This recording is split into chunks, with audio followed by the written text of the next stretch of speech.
Salam saudara, kita dalam program The Dwellers of the Kingdom of God. Karena ini kita dipanggil bukan untuk dalam peperangan secara fisik, tapi kita dipanggil dalam peperangan rohani. Kita adalah pejuang-pejuang kerajaan Allah yang melakukan kehendak Tuhan untuk menghadirkan kerajaan Allah di tengah-tengah dunia ini. Memang situasi tidak akan lebih baik, tapi sebagai pejuang-pejuang kerajaan Allah, kita harus berdiri tegak dan mengenakan perlengkapan senjata Allah. Kita harus mengerti apa dalam yang terjadi saat ini dalam dunia ini, dan kita boleh memenangkan peperangan setiap peperangan yang ada, baik peperangan dalam batin kita, dalam pikiran kita, ataupun juga peperangan yang kita hadapi dalam kehidupan nyata saat ini. Dan beberapa waktu yang lalu kita sudah bicara tentang perang Gog-Magog, dan itu adalah perang hal yang pertama, perang pertama dalam peperangan besar dalam akhir zaman ini. Tapi setelah Gog-Magog, itu ada peperangan yang besar juga, yang lebih besar, yaitu namanya Perang Harmagedon. Semua orang mungkin sudah pernah dengar Harmagedon, karena itu dianggap sebagai kiamat. Tapi sebenarnya itu belum kiamat.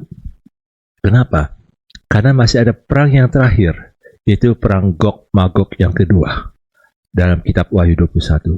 Saudara yang dikasih, kita tidak perlu takut dengan ancaman-ancaman perang yang ada. Memang semuanya itu bisa terjadi, karena Tuhan Yesus sudah katakan, di zaman akhir ini banyak akan dari peperangan demi peperangan. Dan iblis dengan antek-anteknya, dengan kerajaan kegelapannya, tidak senang kita berada dalam kerajaan Allah. Dia ingin menghancurkan kekuatan kerajaan Allah dalam dunia ini. Dia ingin merebut manusia ini dari hati Allah dan menjauhkan kita semua manusia itu dari hati Tuhan, sehingga iblis bisa menguasai manusia.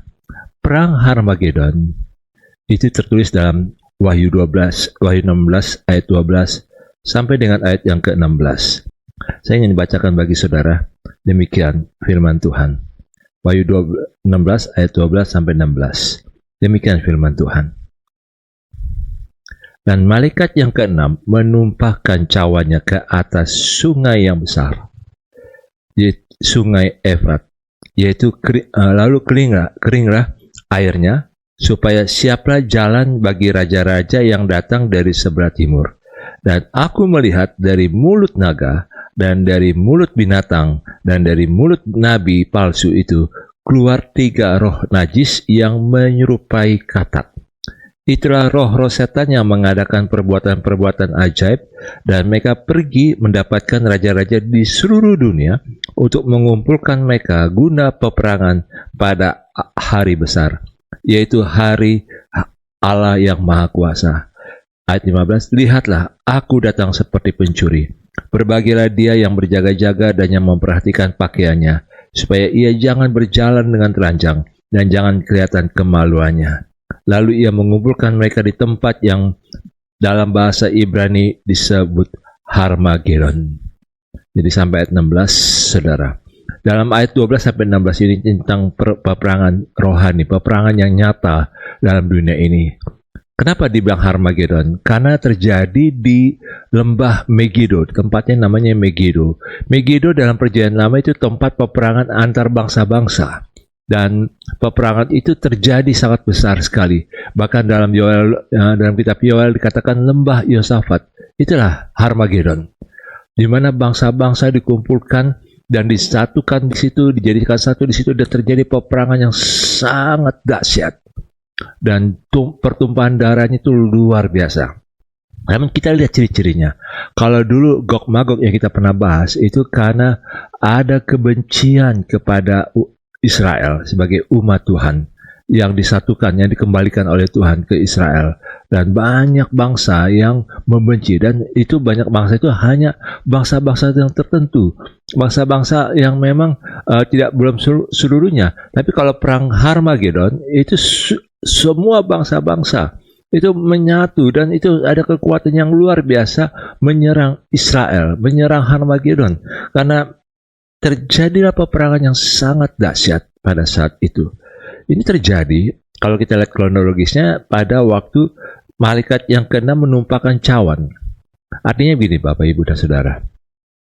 Dalam zaman akhir ini, kitab Wahyu itu menyatakan ada 3 bentuk penghukuman Tuhan. Yang pertama meterai, yang kedua sangkakala, dan yang ketiga cawan.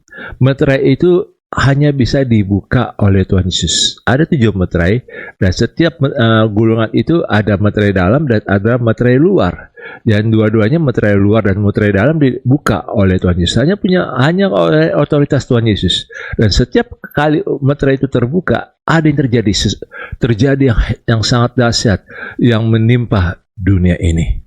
Dan salah satunya misalnya kayak penyakit COVID, itu salah satunya meterai, karena semuanya itu Tuhan izinkan terjadi supaya manusia ini boleh datang kepada Tuhan. Setiap peristiwa-peristiwa yang ada itu Tuhan rindu supaya setiap manusia boleh datang kepada Tuhan. Setelah 7 meterai itu baru masuk 7 sangkakala. Ada 7 malaikat yang setiap malaikat itu meniup sangkakala. Dan pada waktu meniup sangkakala terjadi yang sangat dahsyat. Dan sangkakala itu merupakan peringatan bahwa ada sesuatu yang terjadi, peperangan rohani yang terjadi, dan banyak korban yang berjatuhan pada saat itu. Tapi yang lebih parah adalah cawan. Cawan itu adalah lambang daripada murka Tuhan. 7 cawan ini ditumpahkan. Tujuannya apa? Supaya murka Tuhan itu sedang terjadi bagi umat manusia yang memberontak kepada Tuhan. Dan dalam perang Harmagedon ini adalah perang di mana malaikat yang ke-6 menumpahkan cawan yang ke-6. Jadi cawan itu betul-betul kemarahan Tuhan yang terjadi atas umat manusia. Dan kalau kita lihat dalam ayat 12, dan malaikat yang ke-6 menumpahkan cawannya ke atas sungai yang besar. Kalau sebelum itu banyak terjadi kayak matahari yang sepertiganya hancur, bumi juga bumi dan laut juga yang sepertiganya hancur, karena memang ini cawan yang ditumpahkan oleh malaikat-malaikat. Tapi kali ini yang terjadi adalah waktu malaikat itu menumpahkan cawan ke atas sungai besar, yaitu sungai Efrat. Sungai Efrat adalah sungai yang ada di dekat Irak. Dan sungai Efrat itu termasuk sungai perbatasan yang Tuhan nyatakan kepada Abraham, itulah nanti ujung sebelah timur bangsa Israel, tanah Israel. Dan sungai Efrat itu merupakan sungai yang memang sudah ada sejak zaman Adam dan Hawa. Karena memang waktu itu Tuhan menciptakan Taman Eden ada di sekitar sungai Efrat. Dan saudara yang dikasih oleh Tuhan, kenapa Tuhan menumpahkan cawannya ke sungai Efrat? Karena itu yang terjadi. Sungai Efrat itu akan menjadi kering dan akan banyak bangsa-bangsa yang akan melewati sungai Efrat. Kalau saat ini ada orang yang bilang demikian, sungai Efrat udah kering nih, ini udah tanda-tanda akhir zaman. Tapi saya ingin katakan bahwa itu belum tanda-tanda akhir zaman. Karena dalam prediksi para ahli 2040 baru sungai Efrat itu kering. Tapi itu dalam proses, ada prosesnya. Tapi kali ini cawan yang ke-6 itu sekejap sungai Efrat itu jadi kering dan membuat satu perubahan geopolitik yang luar biasa, sehingga bangsa-bangsa dari timur, raja-raja yang datang dari sebelah timur akan menyeberang dengan aman, akan menuju kepada lembah Magedon, tempat di mana akan terjadi peperangan Harmagedon. Saudara yang dikasih oleh Tuhan, sungai yang kering itu menunjukkan terjadi perubahan geopolitik yang luar biasa. Ini kenapa bisa kita lihat seperti itu? Waktu bangsa Israel keluar dari Mesir dan mereka menyeberangi Laut Merah, laut itu jadi kering dan bisa dilewati sama bangsa Israel.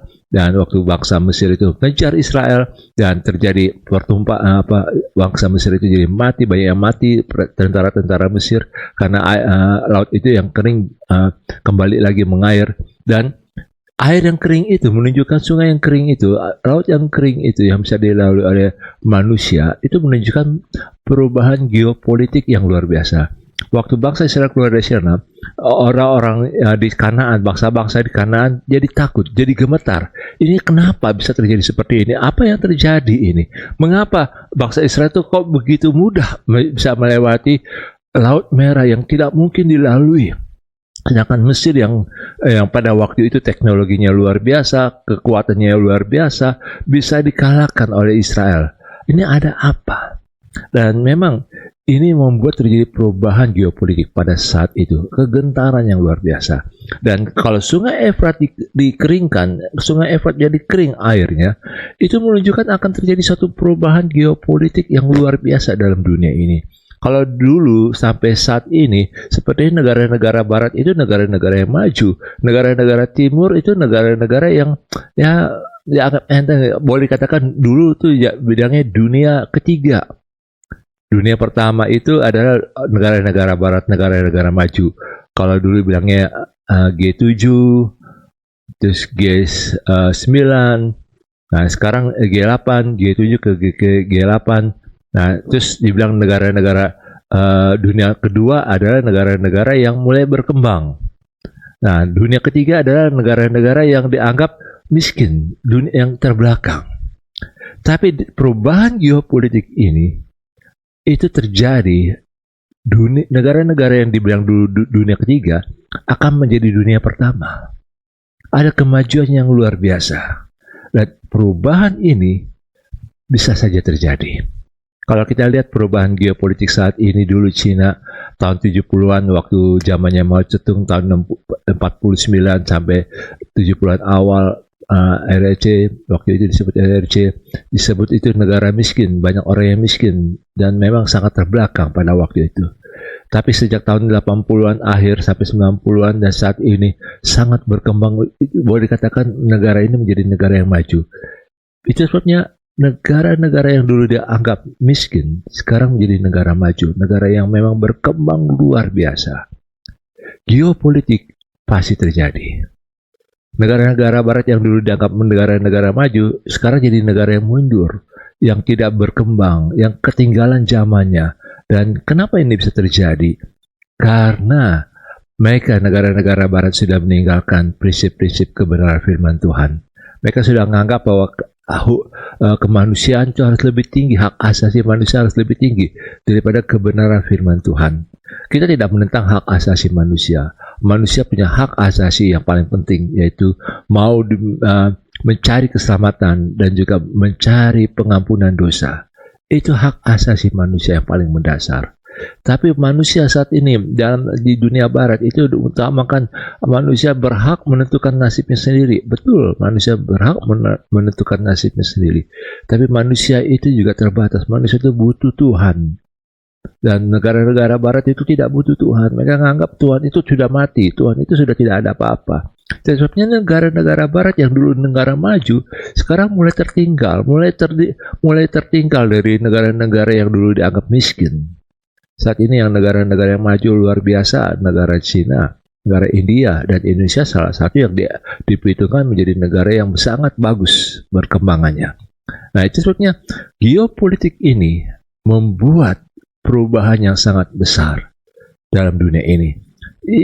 Malaikat menumpahkan cawan yang ke-6 supaya terjadi perubahan yang luar biasa dalam dunia ini.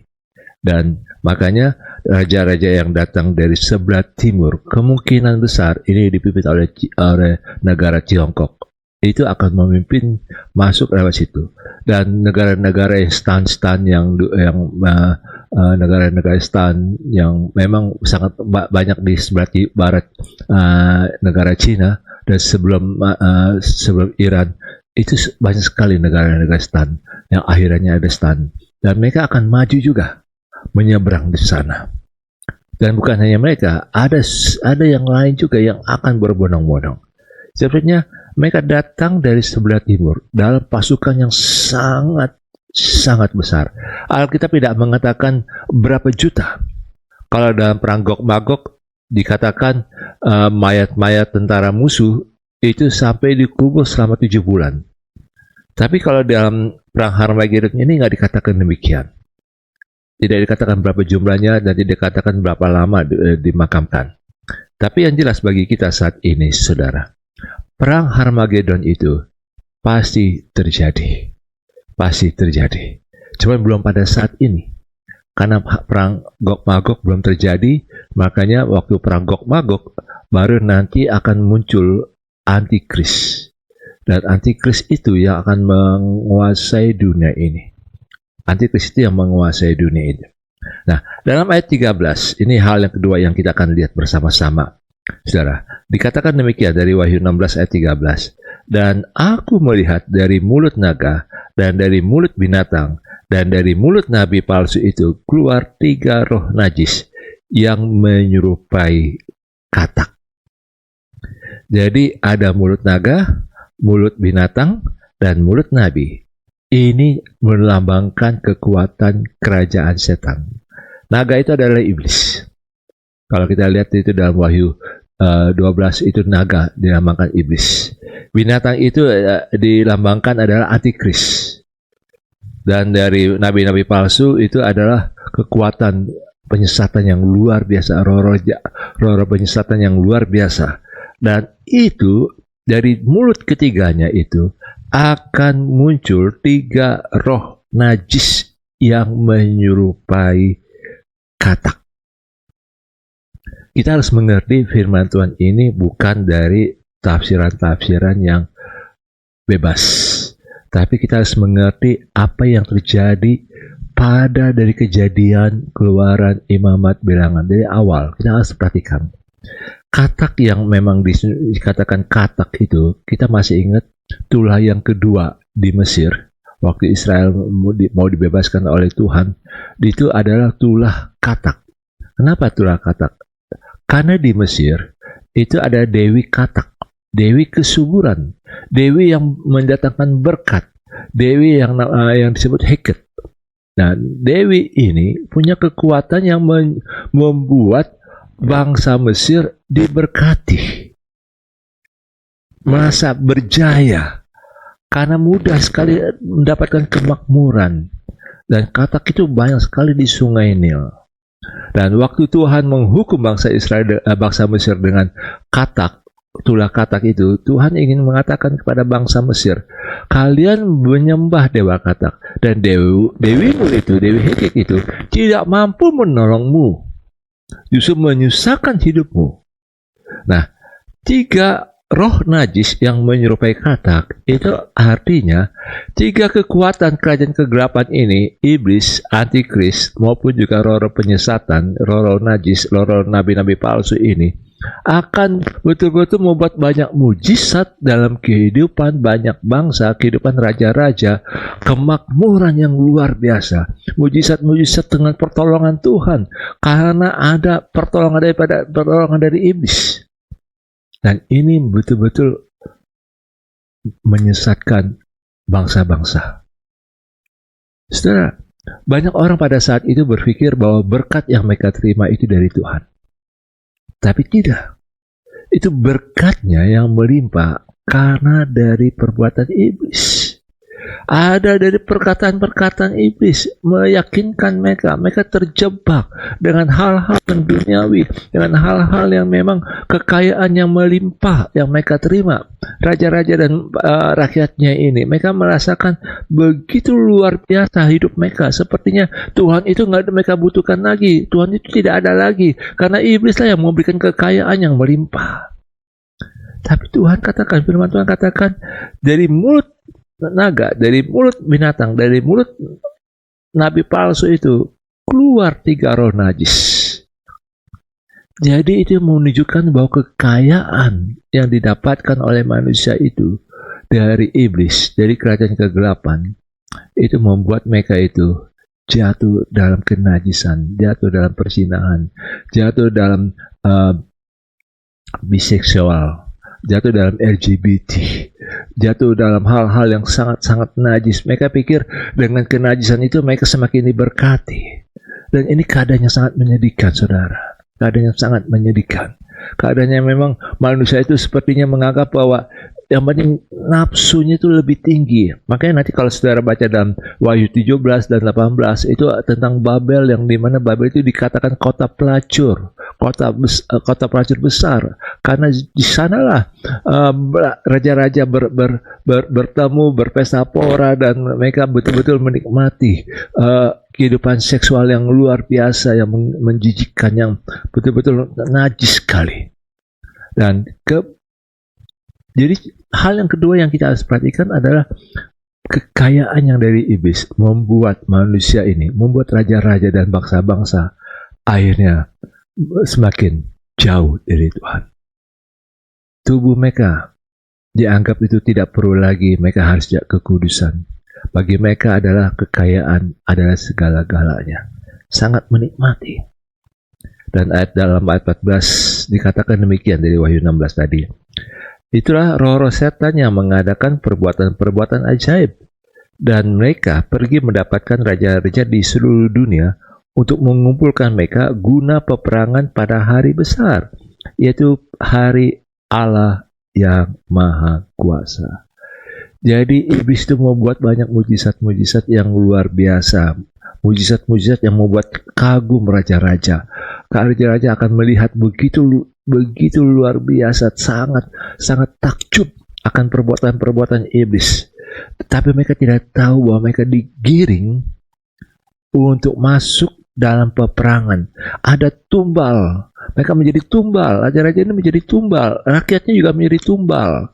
Karena kekayaan yang dari iblis itu membuat mereka merasa bahwa mereka harus mengikuti apa yang dimau oleh iblis. Dan mereka dikumpulkan guna peperangan pada hari besar. Saudara, ini sangat mengerikan kalau terjadi seperti ini. Artinya, tidak sadar bahwa manusia itu lebih mau mati, asal mereka tetap kaya. Kekayaan kalau didapatkan dari iblis, upahnya adalah mati. Dan tidak bisa kita menikmati kekayaan itu. Jadi saudara, jangan terjebak dengan tipu daya dunia, dengan tipu daya iblis. Saudara boleh diberikan kekayaan oleh iblis. Saudara mungkin pikir, saya tetap kaya kok, walaupun saya hidup dalam persinahan, hidup dalam kenajisan, hidup dalam sangat kotor sekali. Ya, mungkin saudara bisa menikmati saat ini. Tapi tunggu, apakah nanti pada hari tuamu, kau bisa menikmati hidupmu? Mungkin bagi sebagian orang, ya perceraian itu hal yang biasa saat ini. Bahkan nanti kalau ke depan itu kawin cerai itu hal yang biasa. Benar. Tapi bukankah itu hal yang najis di hadapan Tuhan? Kalau kau pernah gagal dalam pernikahan, kau bercerai, jangan sampai juga itu akan terulang lagi. Karena itu najis. Walaupun kau diberkati, walaupun kau makmur, walaupun kau luar biasa. Karena kekayaan yang dari iblis itu ada masanya. Itu akan membuat engkau juga tidak akan terus puas di dalamnya. Dan engkau akan merasa bahwa engkau akan menjadi tumbal satu saat. Engkau akan mati karena dari kekayaan iblis itu. Dan mari kita melihat, saudara, apa yang sebenarnya terjadi di saat ini. Banyak juga yang berpikir, orang-orang kaya berpikir gini, saudara. Saya kaya, saya banyak duit, saya mau fun. Kalau saya mau fun, saya mau main judi kan nggak apa-apa. Jadi ya kalau saya punya uang 1 triliun, kalau saya habiskan uang 1 miliar kan masih banyak uang saya. Ya saya anggap itu 1 miliar itu sebagai buang sial lah. Sebagai buang sial supaya kerugian saya 1 miliar itu cukuplah terbuang di kasino. Sedangkan untuk saya dapatkan keuntungan yang lebih besar 10 miliar, saya bisa dapatkan dari tempat lain. Itu sesat sekali, itu najis di hadapan Tuhan.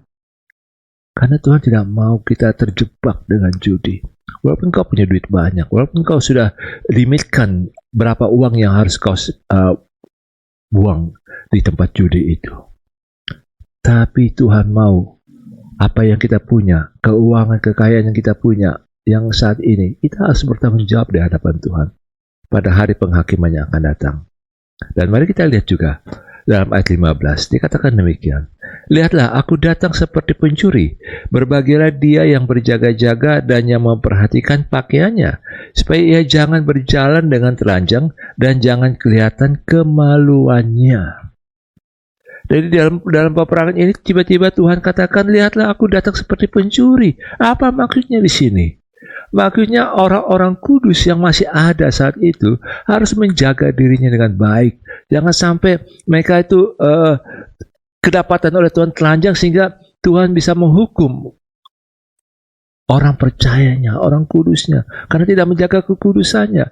Karena pada zaman itu, pada saat itu terjadi hal-hal yang tidak kudus, dan bagi orang-orang benar, orang yang percaya, itu sangat menekan jiwanya, sangat menekan rohnya, karena mereka berada dalam kenajisan dunia yang luar biasa. Itu yang dialami oleh Lot. Pada waktu Lot ada di Sodom dan Gomora, dia sangat tersiksa batinnya.